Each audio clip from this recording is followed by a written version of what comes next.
This message comes from NPR sponsor Progressive Insurance, where drivers who switch could save hundreds on car insurance. Get your quote at progressive.com today. Progressive Casualty Insurance Company and Affiliates. Has your idea of success changed over time? Yes. I used to embody success unconsciously by how busy I felt and how busy I was. Now I feel that success is spending my time well. I'm Rachel Martin, and this is Wild Card, the game where cards control the conversation. Each week, my guest chooses questions at random from a deck of cards. Pick a card 1 through 3. Questions about the memories, insights, and beliefs that have shaped them. My guest this week is actor LeVar Burton. I've come to the conclusion that my job is to be LeVar Burton, and I love my job. And as it happens, my job requires a lot of energy going out. And unless I recharge this battery, it's not good. So we all get this one life, right? And we're lucky if in this one life, we find that thing that truly brings us joy and gives us purpose. And if that thing ends up touching other people in some way and making a difference in their lives, well, that's something to be grateful for. And LeVar Burton has done that over and over. He got his big break when he was just 19 years old, when he starred as Kunta Kinte in the TV miniseries Roots. There had never been a depiction of American slavery like that before. And that role won LeVar Burton an Emmy nomination and a permanent place in our culture. To me, LeVar Burton will always be Lieutenant Commander Geordi La Forge, the dry-witted chief engineer of the Starship Enterprise. So I lived in Japan after college, and I taught English in this really small town. The woman who had the job before me left a huge pile of VHS tapes behind, with hours and hours of episodes of Star Trek: The Next Generation. I taught at the local middle school, and every day when I came home totally wiped out, I put in a tape, and I watched Captain Picard and Data and Geordi save humanity. Geordi was the heart of that show, which had everything to do with LeVar Burton. But if you ask people in their 30s or early 40s who LeVar Burton is, odds are they're going to smile and talk about what a big deal reading Rainbow was to them growing up. As the host, LeVar Burton didn't just teach kids to love reading, he taught them to love themselves, to believe that they had their own voice in this beautiful but complicated world. There's a new documentary about the huge impact that show had. It is called Butterfly in the Sky. And with that, it is my sincere pleasure to welcome LeVar Burton to Wildcard. Hi, LeVar. Hey, Rachel. Thank you so much for being here. That has to be one of the most lovely introductions I've ever heard. That means a lot to me because you've been introduced a time or two. That was lovely. Thank you. Oh, thank you. I mean, I meant every word of it. So I got a chance to watch the documentary, by the way. And it's a beautiful thing. It's a beautiful thing to witness and to remember what that show was. Yeah. And you hear through the voices of the kids who are now grown-ups what it meant to them, what it was to them. When you think back on it, though, I mean, I referenced Roots in that intro. You came out of that riding pretty high. Sure. Like, I'm imagining, I don't know this, but I'm imagining a lot of doors open for you. Sure. Oh, why did you want to do a kids' public television show about reading? My mother was an English teacher, and I grew up in a house where reading was not optional, okay? And so when the idea was put to me, I thought immediately, wow, let's do that. Let's use this very powerful engagement factor of this technology, right? Yeah. TV, and put it to service in educating our kids and forming a link, an indelible connection between a child who can read and changing them into a reader for life. Having them have the opportunity to self-select. I'm a reader, okay? Yeah. That was like, I knew what that felt like. Yeah. I knew the value of that feeling. And that's why I wanted to do Reading Rainbow. And, you know... We should just say, can I just say, you had an opportunity to gracefully exit Reading Rainbow when you got Star Trek. Yes, I did. And you were like, this is too important. I'm going to just work all the time, I guess. Rick Berman, the executive producer of Star Trek: The Next Generation, had a history of producing children's television. And he knew how important Reading Rainbow was. Yeah. And so the edict was, when LeVar needs to get out to go shoot Reading Rainbow, everybody made it happen. I've got a deck of cards in front of me. Mm-hmm. Each one has a question on it. I'm going to hold up 3 cards at a time. And you are going to choose one at random to answer. Okay? There are 2 rules. You get 1 skip. Okay. If you use your skip, I'm going to swap in another question from the deck. Okay? Okay. You get 1 flip. Mm. You can put me on the spot to answer one of the questions before you do. You still got to answer it, but Right. I can do it before you. Okay. We're breaking it up into 3 rounds. Okay. So memories, insights, and beliefs. And we're going to ask a few questions in each round, okay? Okay. Because it's a game, there's a prize at the end. Ooh, yay. Round 1, memories. Ready? Ready. Okay, let's go. So, 3 cards. Yeah. And you pick 1, 2, or 3. 3. What's something your parents taught you to appreciate? The value of hard work. Ah. Doing your absolute best, no matter what it is you're doing, right? Being the president of the United States or sweeping the sidewalk, you put your whole self into that task. That's the way we do life. How did they model that for you? I mean, clearly they just did it every day. My mom was a hardworking woman. As I was growing, her first career was as an English teacher. It's where she met my father. But as my sisters and I were growing up, Ma was a social worker. Oh. And when I left home to go to college, we couldn't afford the University of Southern California. And I got a full scholarship, a California State scholarship. But still, there was a gap in my financing. And my mom, in addition to working her day job as a social worker for the Sacramento County Department of Social Welfare, she waited cocktails at night at Small's Paradise in Sacramento. And that's how I was able to go to USC. So that makes sense now to me that someone would say you have the opportunity to just do one job and be a star on Star Trek, or do these 2 very demanding jobs and do Reading Rainbow. And you, for you, you're like, yeah. The underlying lesson, Rachel, was do your best no matter what you're doing. And that there is no thing that you cannot accomplish if you put your heart, your mind, and your soul into it.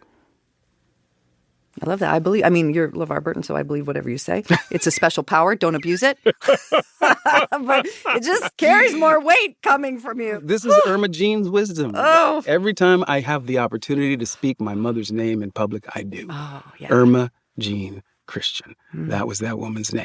And I am largely, in large measure, the man that I am due to the woman that she was on this planet. I get that. Yeah. Thank you. Last one in this round. Okay. 3 new questions. 1, 2, or 3? I'll go with number 1, Rachel. Oh, what do you admire about your teenage self? My teenage self had this unshakable belief that everything was going to work out okay. That everything was just going to be fine, that I was going to, move to Los Angeles, study theater, graduate with a degree, move to New York, hustle my way onto the Broadway stage, and have a career inspired by Ben Vereen, right? I mean, you sort of did that. Well, yeah. So it wasn't like false confidence. No, but that's what I admire about that kid. That's what I admire about him. Yeah. The odds were so stacked against him, and had he really understood what his expectations were, really understood them in terms of the real world and how things generally work out. Mm-hmm. You know what I mean? Yeah. But he was focused and he trusted. And boy, did he manifest. Do you admire that about your younger self. Do you find it more difficult now at this stage of life to tap into that? Or has that been a constant through line for you? No, that's how Kunta rolls. That's, Jessica Rabbit would say, I'm just drawn that way. I'm an eternal optimist. and I look for the good. I expect the miracle to happen. I believe that everything does work out the way it's supposed to. And I guess that's just always been a part of my outlook. We're going to take a quick break. When we come back, it's time for round 2, Insights. I had to come to terms with, you know what? I may never do anything as big or as important or as impactful as this, okay? You just need to manage your expectations. This message comes from Apple Card. Reboot your credit card with Apple Card. Earn up to 3% daily cash back that you can grow at 4.40% annual percentage yield when you open a savings account through Apple Card.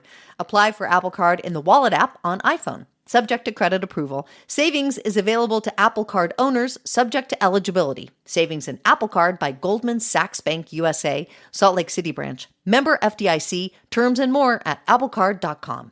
Support for this podcast and the following message come from BetterHelp. It's easy to compare your life to everyone else's, but comparison is the thief of joy. Therapy can help you focus on what you need to live your best life instead of dreaming about someone else's. Give BetterHelp Online Therapy a try. Just fill out a brief questionnaire to get matched with a licensed therapist and switch therapists at any time for no additional charge. Stop comparing and start focusing at betterhelp.com/wildcard. This episode's sponsor is Carvana, which offers the following message. Whether you're looking to sell your car in a hurry or thinking about parting ways with your trusty ride, Carvana is the convenient way to sell your car. Go to Carvana.com to get an offer for your vehicle in seconds. We are on to round 2. In this round, we're focused on insights, stuff you're working through right now, what you're learning, all those things. Let's get into it. All right. 3 new cards. Pick a card. 1, 2, 3. I want to go 1. Feeling 1. I am. Has your idea of success changed over time? Yes. I used to embody success unconsciously by how busy I felt and how busy I was. Now, I feel that success is spending my time well. And what that means to me, what that looks like is a balance of work and leisure, work and rest. Because I recognize at this stage in my life that although I have a lot of energy, there's a limit to it. And the older I get, the more important it is for me to create that balance of activity and recuperation. Yeah. My job, I've come to the conclusion that my job is to be LeVar Burton, and I love my job. And as it happens, my job requires a lot of energy going out, right? It's energy output. I get that. And unless I recharge this battery, it's not good. It's interesting, though. You got so high so fast, right? Like after Roots, you were up here. I was 19. Yeah, you were 19. I was 19. I mean, you're still like a kid. And so I wonder if your definition of success, that epiphany of realizing you need balance, you got to conserve, Yeah. you can't just soar or you'll burn out. I wonder if that had That was to experiential. evolve. Yeah. I had to learn that. because it's a long life, God willing. Exactly. And I think one of the gifts of Roots was that I had to come to terms with, you know what? I may never do anything as big or as important or as impactful as this, okay? And I'm 19. So you just need to manage your expectations. No, seriously, about what's going to happen next. Because clearly, A, you don't know, and B, chances are this may be the pinnacle. It may be. So yeah. It wasn't. There were many No, other it turned out not to mountains. be, Yeah. right? And that's the miracle of my life. Yeah. That it wasn't the only leg on my stool. I have these three jewels, I call them, in my career crown, in Roots and Reading Rainbow and Star Trek. And I think the part of the beauty of that journey for me is seeing that as a storyteller, I've been able to portray the Black experience in America from our enslavement to the stars. Mm-hmm. And LeVar, the Reading Rainbow guy, is absolutely in the middle of that continuum. And so to really plot the trajectory of Black people through time and space in this roughly 20th, 21st century time frame. That is very profound. Yeah. What a gift. Yeah, what a gift. Yeah, what a gift. What a gift. Who gets to do that? I do. I love it. Okay. Insights. 3 more cards. Okay. You got a skip and a flip. I love it. You're like, I don't need a skip. Oh. I'm LeVar Burton. I don't need a skip. We haven't come across a question that gives me a pause. Well, I noticed that. So far. Yeah. So far. You don't have to deploy them. Okay. All right. 1, 2, 3. I'm going to go 2 just to keep it, Keep it fresh. Mm-hmm. Which voices have you learned to turn down in your life? Which voices have I learned to turn down? You mean internal or external? Either.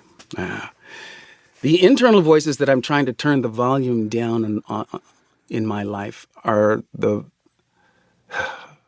right now I'm really working on responding instead of reacting. So I guess the voice that I'm trying to turn down is that reactionary voice, that part of me that gets triggered and wants to react, right, instinctively, rather than take a moment, take a breath, and then respond.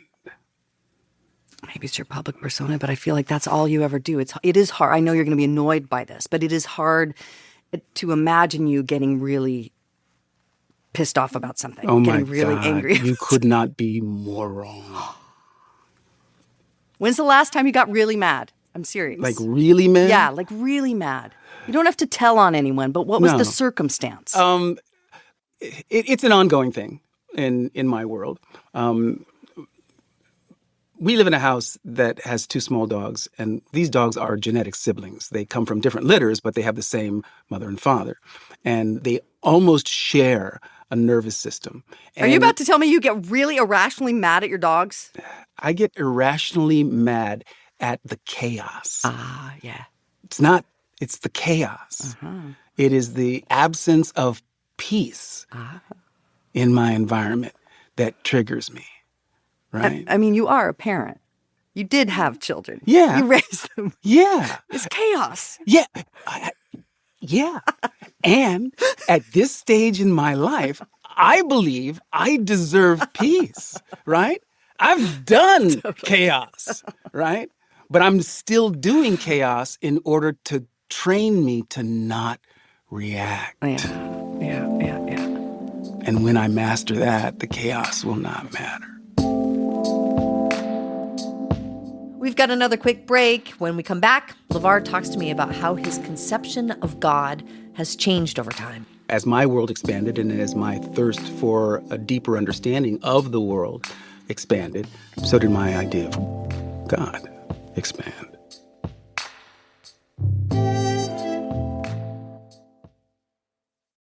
Hey, it's Rachel. I just wanted to take a moment to announce that the full NPR Plus bundle option is now available to everyone in the United States. NPR Plus includes more than 20 sponsor-free podcasts with more on the way.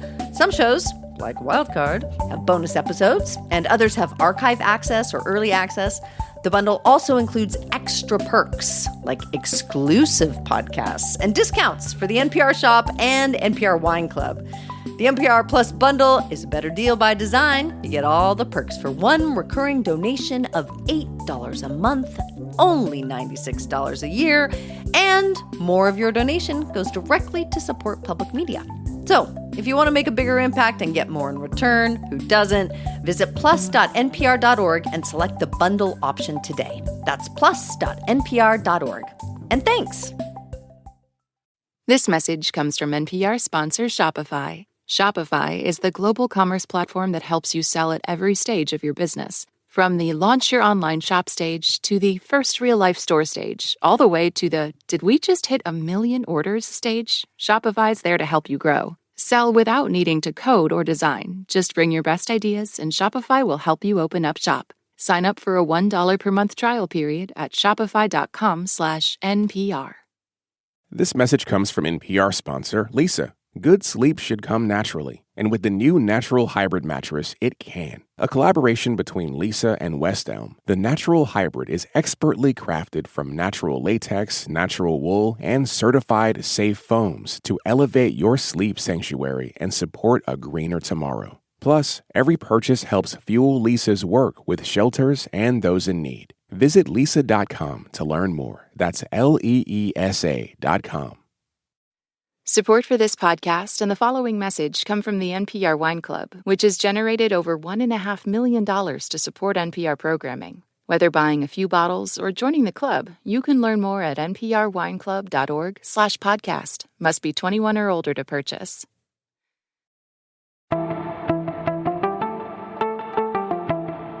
Okay, we are on round 3. This is the final round, and for this one, we're getting into the big stuff, the really big stuff. No kidding. The real big. You have not been half-stepping so far. I don't know. Who has time for half-stepping? That's Exactly. what I say. We're getting into the beliefs that shape the way you see the world. Yeah. Okay. So, here we go. 3 new cards. Yep. 1, 2, 3. 1. 1. How do you stay connected to people you've lost? I just know that they're still there. And it is in that awareness that the connection is alive. It's particularly present, like for my mom. When Irma Jean passed, I felt her intensely for about 3-4 months, right? Mm-hmm. And I knew she was there, and I knew she was in there. She was pulling strings. She was advocating on the other side. And that was really, it was like amazing and comforting and genuinely unsurprising. That's the way it happens. I guess I had an already established belief. That's what happens when you cross over, you know? You're still present on some level, and you're still looking out for and involved in the lives of your loved ones.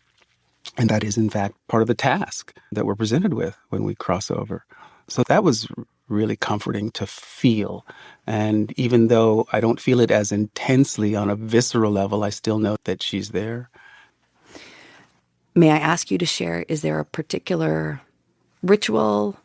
Is there a place you go where you know you're going to feel her more acutely? Everything I do that's connected with literacy and literature and the written word, it's all in honor of her. It's all a tribute to Irma Jean. All inspired by her, cultivated, inculcated by her. Yeah. I love that. Okay. Question 2. 3 more cards. 1, 2, 3. 2. I'm glad this came up because I really wanted to ask you this question. Have your feelings about God or a divine power changed over time? Mm-hmm. They have. I was raised a Catholic. And so I was raised with the idea of God as vehicle for punishment, right? Yeah. And that has definitely changed over time. I'm much more in the camp of we are a part of God. God is a part of us, right? We are spiritual beings looking for an experience of God.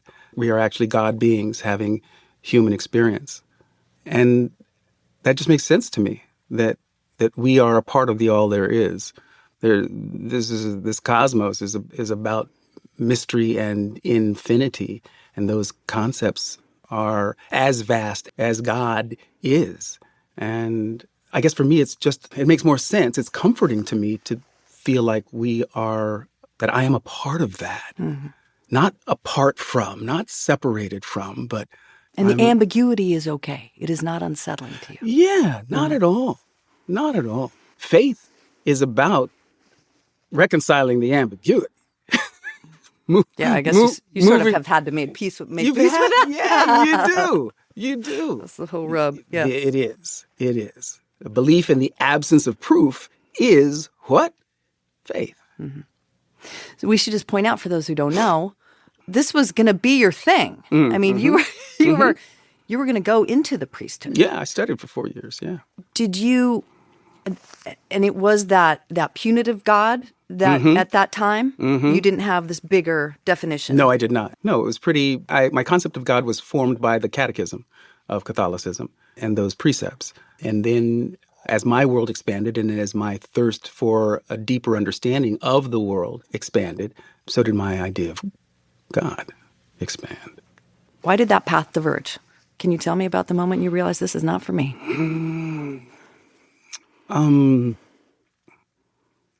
Yeah, it happened about midway through the first 4 years at St. Pius, and I realized that the world was bigger and that the answers that I was being given from the dogma of Catholicism weren't satisfying my curiosity. And so I was hyper-focused on becoming a priest. Where did that fall with your performing dream? Well, the thing that I looked for after I recognized, oh, wait a minute, this isn't how I'm going to spend the rest of my life. Now what the hell am I going to do, right? And so it was one of those bathroom moments, right? Don't you have epiphanies in the bathroom, in the mirror? I mean, I do. I do. I don't know if I do. Yeah, well, I do. I'm one of those people. I have epiphanies in the bathroom, in the mirror. And I was standing in the mirror and I was thinking, what the hell am I going to do with the rest of my life now that this life goal is no longer an option for me? And it was theater arts. I had discovered my tribe. And I thought, you know what? I think I can do this. I think I can become a professional actor. I love this so much. And it it checks so many boxes for what makes me happy, right? Why don't I give this a chance? And it sort of happened simultaneously with a growth spurt and a change in my own self-image. I went from like this roly-poly kid whose nickname had been Poppin' Fresh, the Pillsbury Doughboy. That was your nickname? That was one of them, yeah. Preacher was the other, but I was a roly-poly kid. And then I grew, right? And that ugly duckling became a swan, a black swan.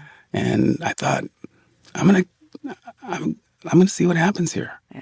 Yeah.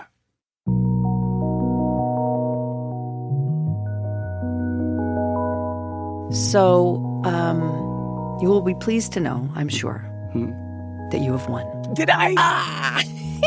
It's my favorite part. Tell him what he's won, Rachel. A brand new car! Yes! Yes! And a trip to Sweden. Just kidding. You didn't win either of those things. Okay, no. fine.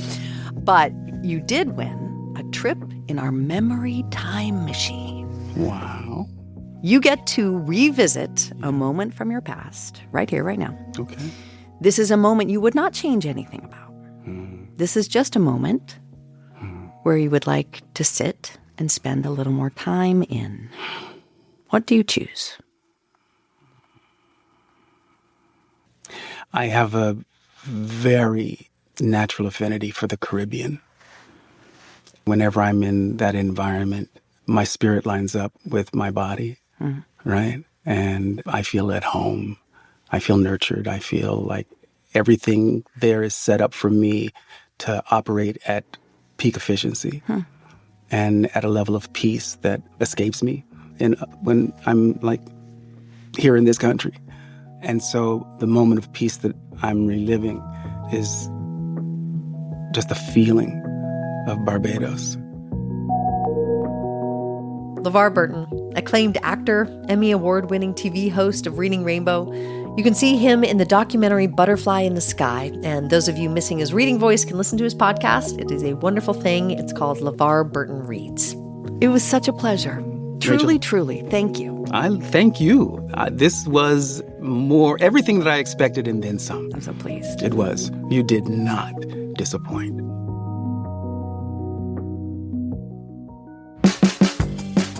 This episode was produced by Cher Vincent and edited by Dave Blanchard. It was fact-checked by Jane Gilvin and mastered by Patrick Murray. Wildcard's executive producer is Beth Donovan. Our theme music is by Ramteen Arablui. You can reach out to us at wildcard@npr.org. We're going to shuffle the deck and be back with more next week. See you then.